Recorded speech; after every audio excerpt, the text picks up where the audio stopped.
Principles, I guess purity of audio. To do as little as possible correction to a speaker.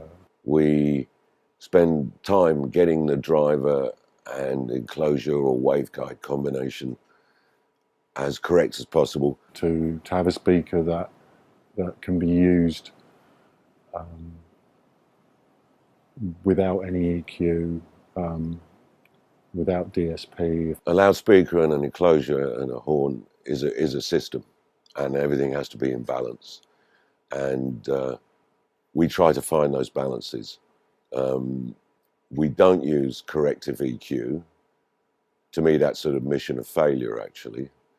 In the beginning when I started, there wasn't equalizer. It certainly wasn't DSP, and EQ had only just been invented, and nobody even thought about taking a loudspeaker and then adding, corrective EQ to it. You had to get your speaker right, and I still think that's the right approach. If you apply system EQ to a loudspeaker system, what you do is you apply a characteristic to everything that comes through that system. So if you're mixing a show, then every channel of your mix will have that characteristic that EQ gives.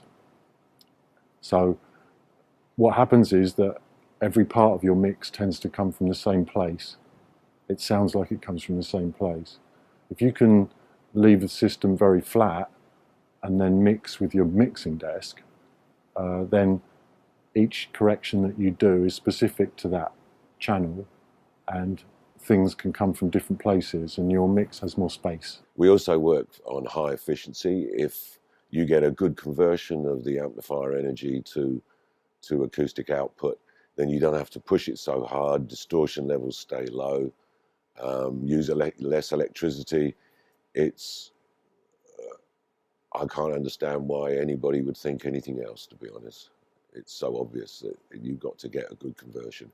Your typical loudspeaker is only about, the ones in your living room are about 2 or 3% efficient, that's all.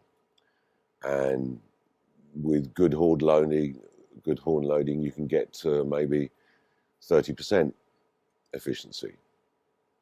But it's a bit like when you take an engine and you make it very high performance, it starts to get wild and it's not so easy to control.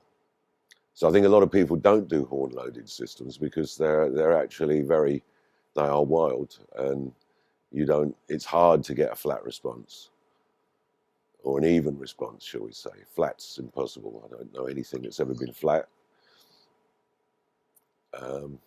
So I guess those are my principles. Something that I'm always trying to hear from speakers is that the speaker isn't there, that the sound should be between me and the speakers or anywhere else, but the sound shouldn't appear to come from the speaker.